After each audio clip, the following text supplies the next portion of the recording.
Welcome back, ladies and gentlemen. So today, we're going to take a look at the very first case that was ever solved using family genealogical records and reverse DNA. A lot of people think that the Golden State Killer was the first killer that was ever caught using this new technology, but he wasn't. There was a case that predates it by more than 3 years. Today, we're going to jump right into it. And thank you for joining me.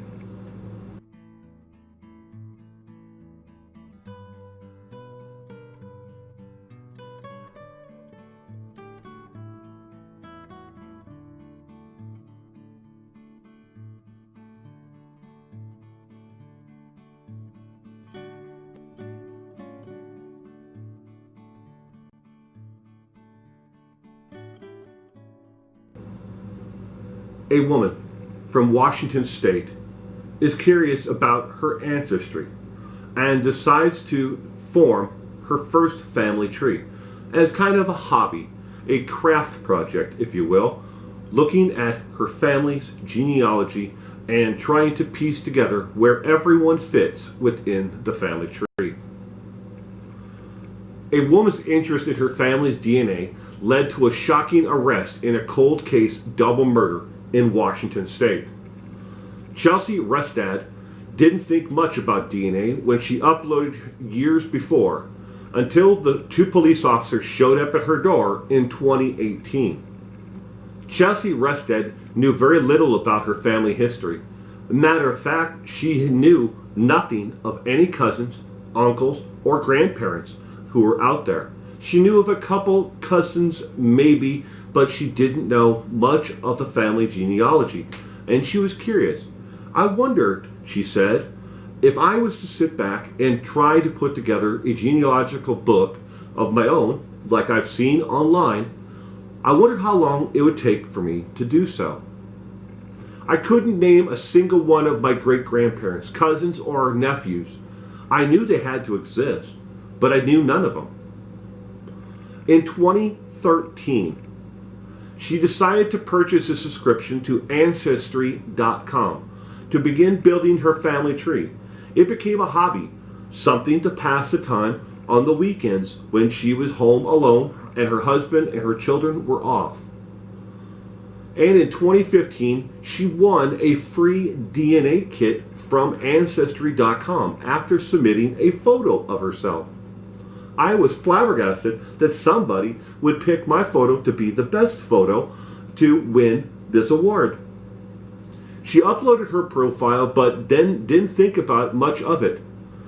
Until 2018, that is, when 2 officers from the Skagit County Sheriff's Office in Washington State showed up at her door. It was the first time I've ever heard about the double homicide of a Canadian couple from 1987. What the officers told her would change Rustad's life forever, and her family's life forever. The officers were investigating a double homicide from 1987 of a Canadian couple, Jay Cook, age 20 at the time, and Tanya Van Cuylenborg, 18 at the time, who were killed while on a trip to Seattle. Thanks to her DNA, Rustad had submitted in her kit. They had connected evidence from the crime scene to Rustad's cousin, a distant cousin that almost no one in the family knew of, who was a truck driver, William Earl Talbot II, who in June of 2019, Talbot was found guilty of 2 counts of murder and sentenced to 2 life sentences, making him the first person to be convicted as a result of genealogical research. Authorities who worked for decades to solve the case say they were very grateful for Rustad's willingness to assist in the investigation. The truth matters more to her, said Snohomish County Deputy Prosecutor Justin Harleman, than covering up for a family member, especially a family member she barely knew existed as of the time when the detectives came to her home. Nobody ever talked about him. I knew little about him. I knew that he may exist, but I had no idea. And here the man lived, less than 100 miles away from me. said Rustad, a quality assurance tester with the Washington Department of Fish and Wildlife. He's not present in any recent photos or family gatherings. He was a loner, someone who stayed away from most of the family. Still, Rustad handed over documents, photos, research that she had done, any way that that helped the investigation of her cousin, who she didn't know personally. Police told me, without the DNA and with the information that I had handed over that connected him to the family and to where he may have lived at the time, there would have never been an arrest. She said, there would have been no trial.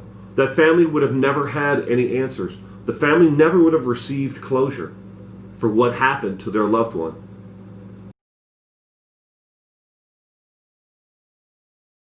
Who was William Earl Talbert II? By all accounts, he was a loner. Most of his life. Growing up as a child, he often preferred to spend time by himself, just daydreaming and staring off into the middle of nowhere, not really watching or paying attention to anything, even his own surroundings. This was something that it seriously alarmed his mother. His father was a distant man who really never really wanted a son or any children at all, but was happy to have a son later on in life when his son started to excel at photography and other things that really interest the father. He floated from job to job most of his life and was a petty criminal, always doing things that never really made sense, stealing a newspaper even when he had more than enough money to pay for it, but getting caught because he wasn't very good at it. He always desired the approval of his mother, and this was an overwhelming thing that came up over and over again throughout his entire life. He always sought his mother's approval. His mother was a photographer, a nature photographer. She loved the forest. She loved to take pictures of the sunset and different things around her that other people may not necessarily have found interesting, but they found beauty in it when she printed out the actual photos. And his mother had her own darkroom there in her home, so she could develop her own prints for her displays, and some awards were won by his mother for her photography. But he always sought his mother's approval, but he never got it. Some of his friends and former roommates who testified at his case called him spacey or forgetful.